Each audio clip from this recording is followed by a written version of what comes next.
O Senhor esteja convosco. Proclamação do Evangelho de Jesus Cristo segundo João. Houve uma festa dos judeus e Jesus foi a Jerusalém.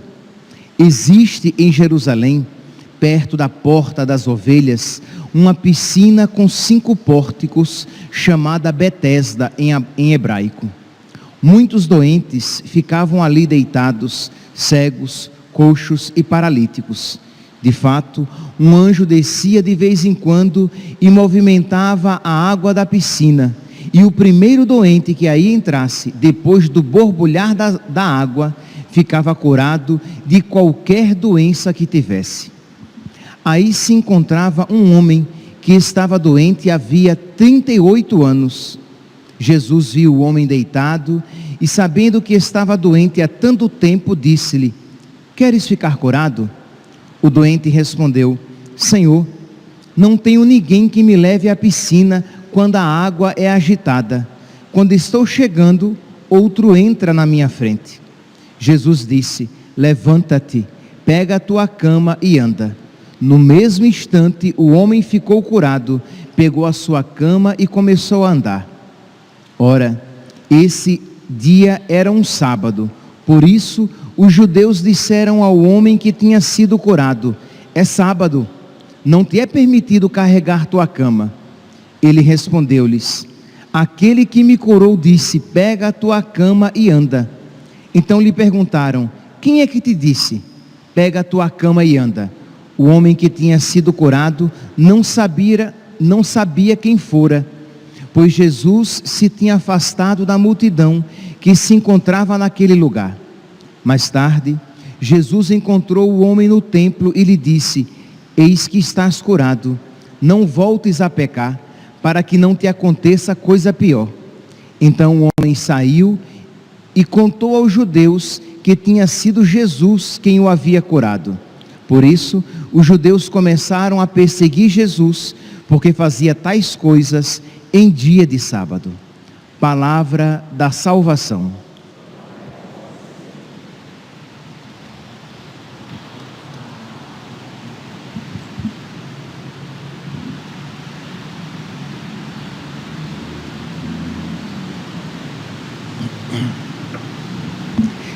Caríssimos irmãos e irmãs,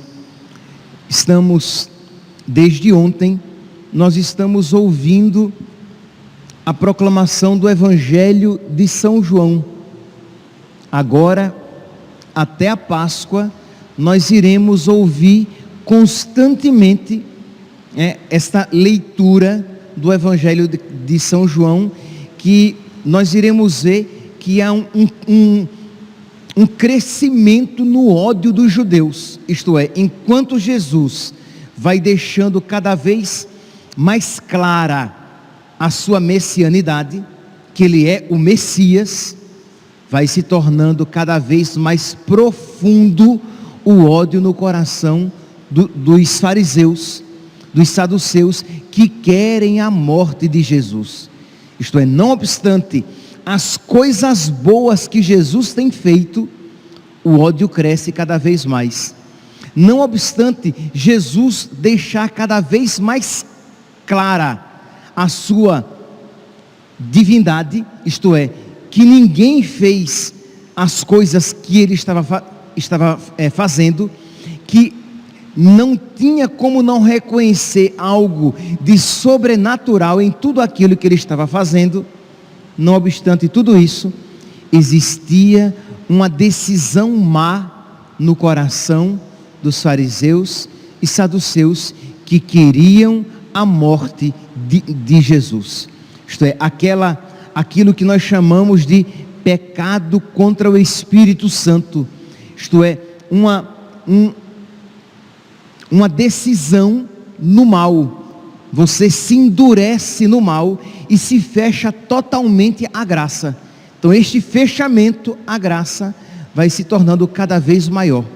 e este endurecimento cada vez mais evidente no coração dos judeus, dos fariseus e dos saduceus. E nós veremos isso no decorrer das leituras até a Semana Santa. Pois bem, hoje nós vemos aqui Jesus que realiza mais um sinal, mais um milagre para mostrar que Ele é o Messias, para chamar à fé aqueles que estavam afastados. Mas existe uma particularidade neste sinal, neste milagre de hoje, porque se vocês pegarem os evangelhos, até mesmo o evangelho de São João, mas se vocês pegarem Mateus, Marcos e Lucas e São João, vocês verão que em todos os milagres de Jesus existe uma manifestação de fé. A pessoa que vai receber aquele milagre, ela manifesta uma fé pequena, ok? Que crescerá com aquele sinal, com aquele milagre, mas ela manifesta uma fé. Ou, se não for ela, alguém que estava pedindo aquele milagre. Por exemplo, para dar um exemplo bem próximo, ontem, o evangelho de ontem, o filho do funcionário do rei. O rei vai, pede a Jesus pelo seu filho.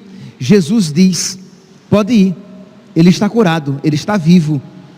E diz então que o funcionário do rei acreditou, porque voltou para casa, acolheu aquela palavra de nosso Senhor e voltou para casa. E não ficou: mas eu queria que o Senhor fosse lá, que o Senhor impusesse a mão, que eu visse alguma coisa. Não, Jesus disse: ele está curado. E ele acreditou. Pois bem, mas aqui isso não acontece. Diz aqui que existe em Jerusalém, perto da porta das ovelhas, uma piscina com 5 pórticos, chamada Betesda em hebraico.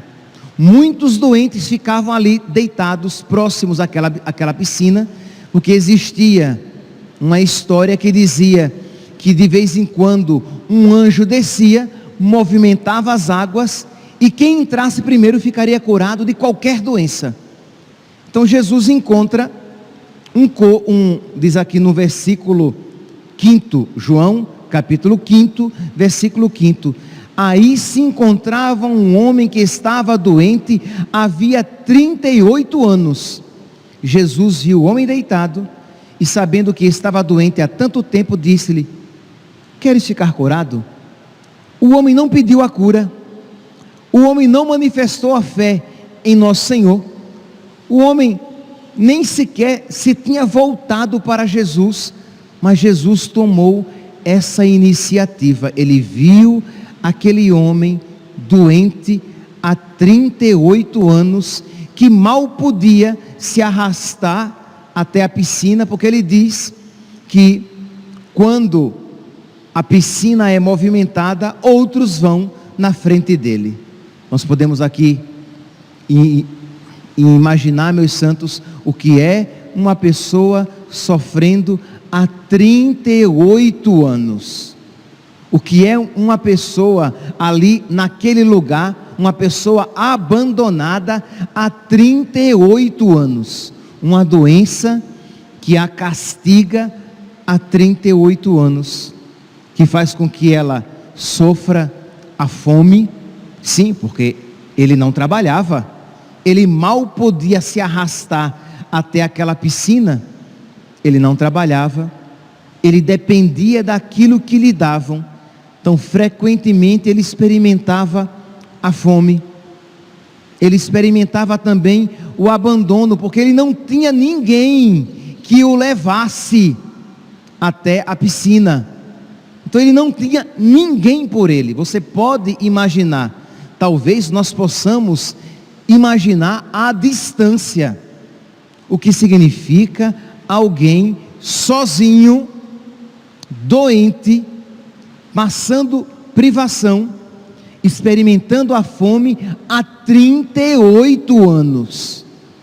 Nós, que provavelmente temos algumas dificuldades, porque todos nós temos, mas será que uma dificuldade, um sofrimento tão doloroso quanto esse, e há tanto tempo quanto esse, há 38 anos, aquela graça, digamos, perdida, porque quando a água era movimentada, um outro chegava, ele não tinha ninguém, há 38 anos pedindo a Deus que dele tivesse misericórdia, e aparentemente não vendo nenhum sinal dessa misericórdia, há 38 anos sofrendo, além da doença no seu corpo, sofrendo a fome, sofrendo a tristeza, sim, porque nós podemos aqui imaginar a tristeza na alma deste homem, que já é refletida aqui no diálogo com nosso Senhor, que quando nosso Senhor pergunta a ele, versículo 6, queres ficar curado? Ora, a resposta natural de uma pessoa que ainda tem alguma esperança é, quero. Mas qual foi a sua resposta? Senhor, eu não tenho ninguém que me leve à piscina quando a água é agitada. Quando estou chegando, Deus sabe como, se arrastando, quando estou chegando, outro entra na minha frente. Isto é uma resposta de desespero, é uma resposta sem esperança, porque quando Jesus pergunta, queres ficar curado? A resposta esperada é, quero, Senhor. Mas ele já não tinha esperança nenhuma de ser curado, porque há 38 anos que ele sofria a decepção de chegar à beira da piscina e ver que um outro lá já estava. Pois bem, 38 anos de fome, 38 anos também de sofrer furto. Como assim, padre? Se nós tivermos experiência de moradores de rua, nós sabemos que isso acontece. Os moradores de rua sofrem o furto, isto é, outros companheiros mais fortes roubam, às vezes, a comida que ele conseguiu, ou um cobertor melhor. Então, há 38 anos sofrendo fome, há 38 anos sofrendo o abandono, a tristeza, o furto, o frio, a doença, há 38 anos, e aí diz então, que Jesus misericordiosamente toma a iniciativa e vai ao seu encontro. Meus irmãos, o primeiro passo que nós devemos dar diante deste texto é não perder a esperança do olhar de Deus sobre nós. Uma das doenças mais terríveis na alma de uma pessoa que sofre é a tentação ao desespero, sentir-se tentado a se entregar ao desânimo, ao desespero. Deus não olha para mim, Deus não ouve mais as minhas preces, eu não mereço as graças de Deus. É verdade, meus santos, merecer nós não merecemos, mas Deus misericordiosamente nos concede. Deus nos ama e Deus cuida de nós. Então nós precisamos renovar a nossa fé para que não caiamos numa situação de desespero semelhante, porque mais doloroso do que o sofrimento é a sensação de esquecimento por parte de Deus. Que nós não permitamos, quando a doença, as dificuldades financeiras, as dificuldades morais, a luta contra um pecado na sua vida, que você não permita que aquela tentação de Deus não ouve você, Deus não olha mais para a sua vida. Há tanto tempo que você luta contra esse pecado, há tanto tempo que você suplica a Deus esta graça, Deus não ouve mais as suas preces.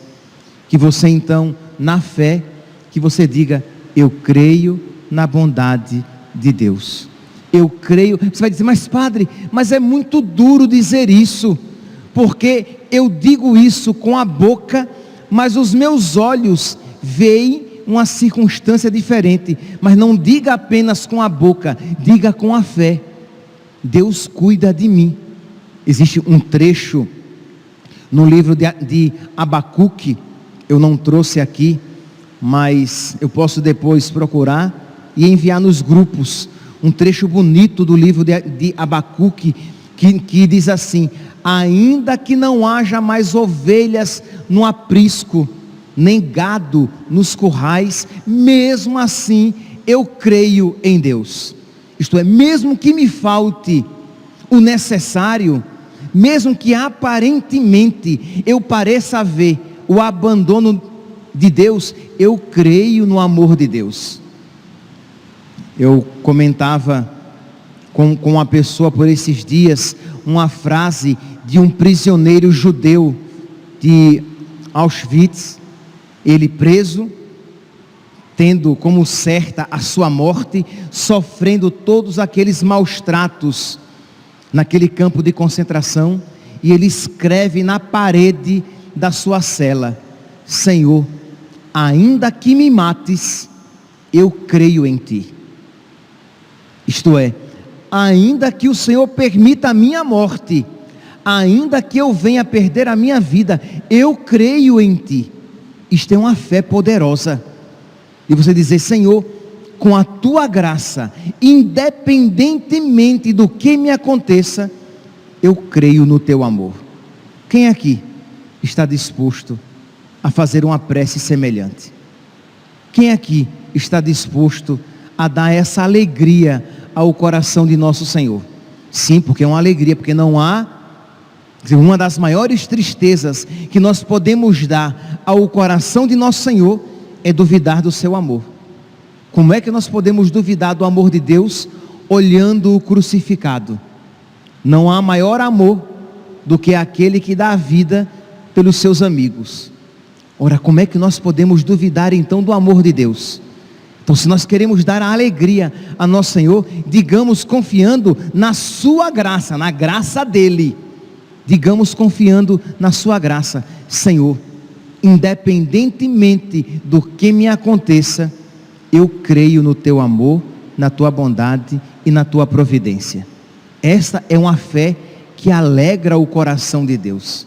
Fé esta que não estava presente aqui no coração deste da piscina de Betesda. Mas diz então que nosso Senhor misericordiosamente dele se aproxima, pergunta se ele quer ser curado. Ele começa com as suas lamentações, sem responder logo se quer ou não ser curado, porque no fim das contas ele não diz se ele queria ser curado, ele diz que ele tentou e que nunca conseguiu. Mas a pergunta de nosso Senhor não foi: você já tentou ser curado outras vezes? Aí a resposta seria essa: tentei, Senhor, mas todas as vezes que eu fui, um outro já tinha conseguido. Mas a pergunta não foi essa. A pergunta foi: você quer ser curado? E ele não respondeu àquela pergunta, porque estava ensimesmado na sua dor, estava tomado de tristeza.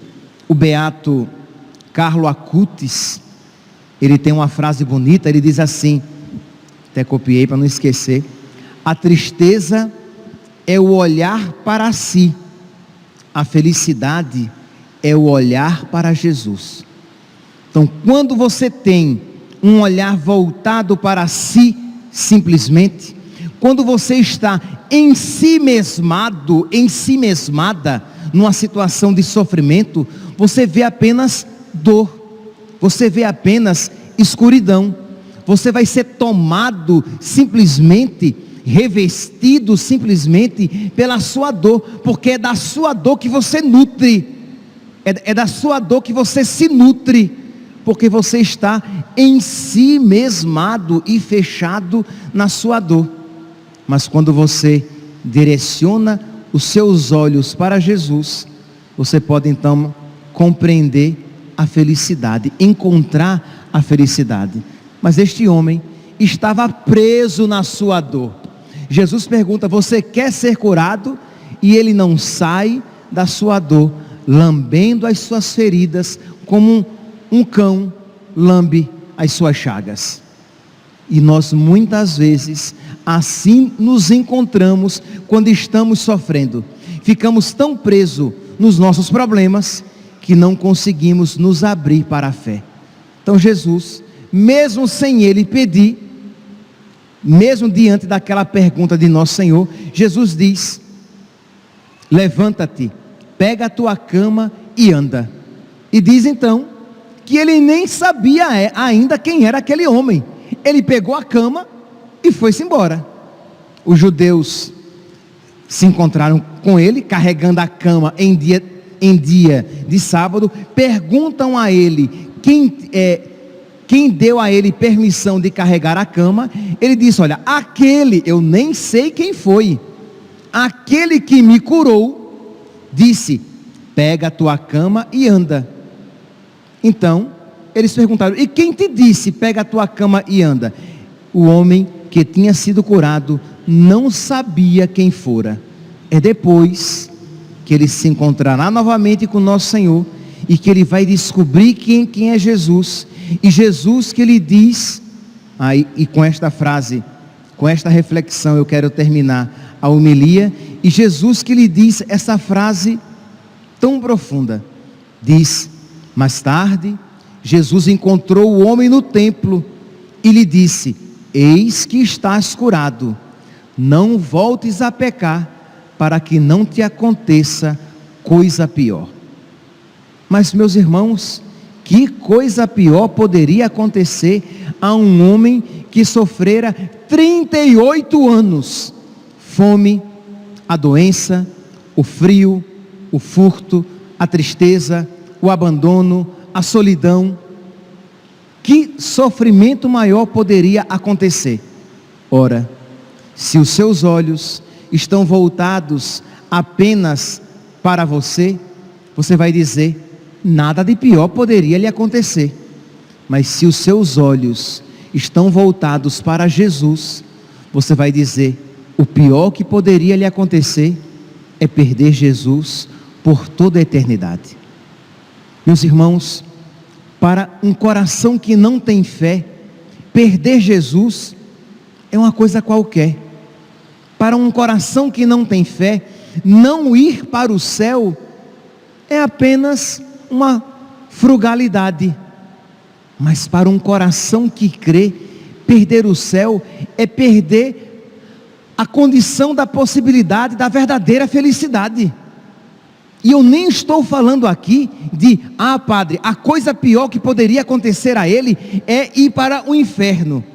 Sim, sem dúvida, mas digamos que não é. Digamos que houvesse a possibilidade de um lugar em que não fosse o inferno, mas que fosse de uma felicidade natural, que não fosse o céu. Isto já seria o inferno. Isto é não ter Deus. É porque nós não compreendemos o que é o céu, de modo que nós tememos o inferno, mas o nosso coração não se alegra pela possibilidade do céu, da felicidade perfeita, do contemplar a Deus, do estar com Deus, do experimentar a felicidade divina. Porque tudo que nós experimentamos aqui na terra é felicidade humana, é felicidade criada. Mas imagine o que é o céu, a felicidade de Deus. Imagine toda a felicidade que já se experimentou neste mundo. Imagine toda a felicidade que todas as pessoas no mundo já experimentaram e já experimentarão. Imagine que se nós pegássemos toda esta felicidade, juntássemos e dessemos a uma pessoa, esta felicidade ainda seria uma felicidade humana, e esta felicidade ainda estaria aquém, não seria 1% da felicidade que Deus tem reservada para nós. Então nós precisamos pedir a Deus que Ele encha o nosso coração com a fé na sua bondade, sim, para que nós não caiamos no desespero, como este homem do evangelho de hoje, mas uma fé também nas suas promessas, e principalmente na promessa do céu, que nós possamos dizer, como tantos santos diziam: existe um céu, Santa Teresinha e tantos outros santos. Existe um céu reservado para mim. Jesus espera por mim. E quando você disser isso, e você perceber que você não compreende, porque você não compreenderá em que consiste isso, peça a Deus que lhe aumente ainda mais a fé, para que o desejo cresça cada vez mais, e você possa vislumbrar na terra, como num espelho embaçado, aquela felicidade que Deus tem reservado para você. De modo que, assim como esta frase surtiu efeito no coração deste homem, não voltes a pecar, para que não percas o céu e não sejas condenado ao inferno, nós também tomemos esta frase para a nossa vida, que nós também não queiramos ofender nosso Senhor com os nossos pecados, que nós também tenhamos força e decisão para abandonar todos os pecados da nossa vida, não apenas os pecados mortais, mas todos os pecados. Para quê?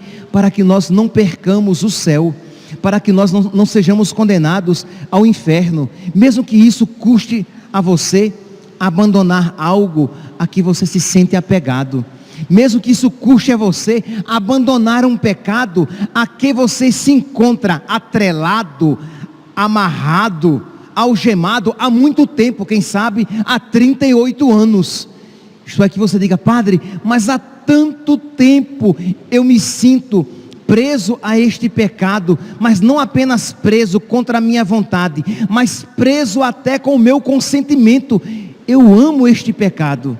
E que você diga: Jesus, me ajude a me desapegar deste erro, desta maldade, disso que te entristece, deste vício que se incrustou, que se enfiou, que se enraizou na minha alma, e eu não apenas não consigo me desapegar, mas eu não quero me desapegar deste pecado. Ajuda-me, Senhor, que eu te ame tanto, e que eu queira tanto estar contigo, de modo que eu esteja disposto a me desapegar de tudo aquilo que eu sei que não é do teu agrado.